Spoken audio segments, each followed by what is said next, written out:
Praise the Lord.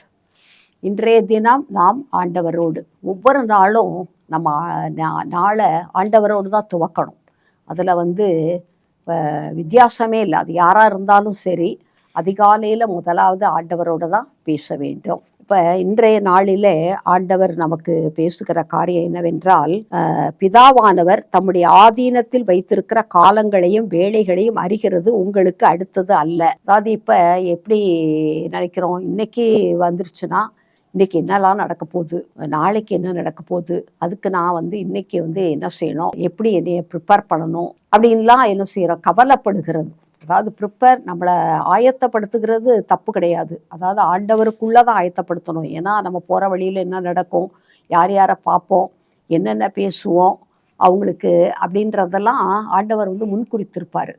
நம்ம அதற்கு ஆயத்தமாக நம்மளை ஆண்டவர் கையில் ஒப்பு கொடுக்கும்போது அப்படிப்பட்ட சந்திப்புகளை ஏற்படுத்தி நல்ல காரியங்களை பேச, அவர்களை அவர்களை ஆசீர்வதிக்க, அவர்கள்ட்ட நல்ல காரியங்களை பேச, அவர்கள் நம்மிடத்திலே தங்களுடைய பிரச்சனைகளை பகிர்ந்து கொள்ள, அவர்களுக்கு இல்லை உங்களுக்கு ஒரு நல்ல பிரைட் ஃப்யூச்சர் ஆண்டவர் வைத்திருக்கிறாரு. ஏன்னா ஆண்டவர் யாரையுமே ஒரு பிரச்சனையான ஒரு கீழான ஒரு காரியத்திற்காகவே உண்டாக்கலை. ஆனால் நாமே அவனவன் தன் வழியிலே போனான் அப்படின்ருக்கு. நம்மளுடைய வழியை சூஸ் பண்ணி நமக்கு எல்லாரும் செய்கிற மாதிரி, இல்லை மீடியாக்களில் நம்ம பார்க்குற மாதிரி அப்படி நம்மளுடைய வழிகளை நம்ம பிளான் பண்ணும்போது தான் நம்ம தவறி போயிடுறோம், வழி தவறி போயிடுறோம். வழி தவறி போயிட்டோன்னா போய் சேர வேண்டிய இடத்துக்கு சேர முடியாது. இல்லை நமக்கு தெரியும் தானே. அது ஒரு பஸ் ஸ்டாண்டுக்கு போகிறோம், எந்த ஊருக்கு போகிறோமோ அந்த பஸ்ஸில் தான் ஏறணும். இல்லை நம்ம இடையில அந்த ஊர் இருக்குன்னா அந்த ரூட் வழியாக போகிற பஸ்ஸில் தான் நம்ம ஏற முடியும்ல. அப்போ நம்ம போக வேண்டியது பரலோகம். அதுதான் நம்மளுடைய டெஸ்டினி, நம்மளுடைய நித்திய வாழ்வு இருக்கிற இடம். அப்போ அதற்குரியவைகளை தான் நம்ம தேடணும். அப்போ அது உண்மை, நேர்மை, பரிசுத்தம் என்ன ஆண்டவருடைய வார்த்தையின்படி வாழ்ந்து பிறருக்கு நம்ம ஆசீர்வாதமாக இருக்கணும். எந்த வகையிலையும்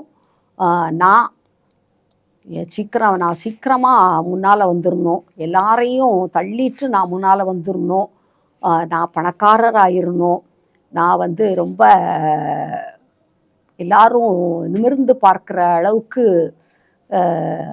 நானே என்னை உயர்த்திக்கணும். ஆண்டவர் உயர்த்துவார், அதில் சந்தேகமே இல்லை. அப்படிப்பட்ட ஒரு பிரயாசங்கள்லாம் என்ன செய்யக்கூடாது, எடுக்கவே கூடாது.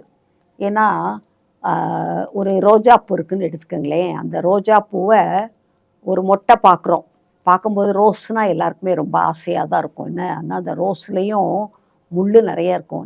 ரோஜா பூ பறிக்கும்போது ரொம்ப ஞானமாக நல்லா கட் பண்ணி எடுக்கணும், இல்லைன்னா முள் குத்திரும் கண்டிப்பாக.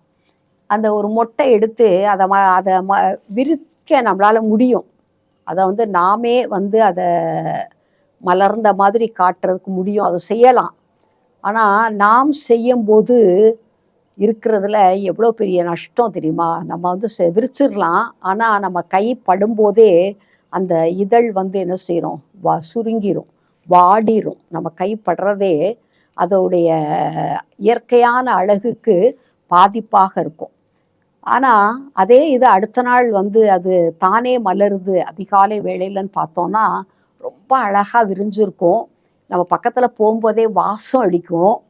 என்ன அது நம்ம செஞ்சதுக்கும் அது ஆண்டவர் இயற்கையாகவே அவரே செய்ததுக்கும் ரொம்ப வித்தியாசம் இருக்கும். அதுபோல் நம்முடைய வாழ்க்கையே மலரச் செய்வது ஆண்டவர் தான். வாசனை அடிக்கும்படியாக, வாசனையாக, சுகந்த வாசனையாக மாற்றுகிறது அவர் தான். அதுக்கு ஒரு நாள் we have to wait. என்ன அந்த காலம், பிதாவானவர் தம்முடைய ஆதீனத்தில் வைத்திருக்கிற காலம், ஏற்ற காலத்திலே அவர் உங்களை உயர்த்தும்படி அவருடைய பலத்த கரத்திற்குள் அடங்கி இருங்கள்னு வசனம் சொல்லுகிறது இல்லை. அதுபோல் நாமவே பிரயாசப்பட்டு நானே என்னுடைய படிப்பை சூஸ் பண்ணுறேன், நானே என்னுடைய லைஃப்பை சூஸ் பண்ணுறேன், நானே என்னுடைய வேலையை சூஸ் பண்ணுறேன், நானே எனக்குரிய எல்லா காரியத்தையும் எனக்கே தெரியும், நான் நல்லா எனக்கு விவரமாக தெரியும் அப்படின்லாம் நம்ம என்ன செய்யக்கூடாது. We should not take our own decision. என்ன நம்மளுடைய முடிவு அல்ல, ஆண்டவர் எனக்கென்று எதை வைத்திருக்கிறாரோ அதை செய்யணும்னு அவருடைய கரத்தில் காலையில் ஒப்பு கொடுத்துட்டோன்னா போதும். ஆண்டவரே, நீங்கள் இன்றைக்கி பேசுகிறீங்க, நீங்கள் உங்களுடைய ஆதீனத்தில் வைத்திருக்கிற காலங்களையும் வேலைகளையும் அறிஞ்சு நான் எல்லாம் தெரிஞ்சுக்கிடணும் அப்படின்றது அல்ல. நான் என்னை உங்களுடைய கரங்களிலே அர்ப்பணிக்கிறேன், நீங்கள் என்னை ஆசீர்வதிங்கன்னு சொன்னால், முதல் நாள் நம்ம பறித்து நம்ம மலர வைக்கிற ரோஜாப்பூவை விட ஆண்டவர் மலர வைக்கிற ரோஜாப்பூ அழகாகவும் இருக்கும், வாசனையாகவும் இருக்கும், அநேகருக்கு ஆசீர்வாதமாக இருக்கும். கர்த்தர் உங்களை ஆசீர்வதிப்பாராக.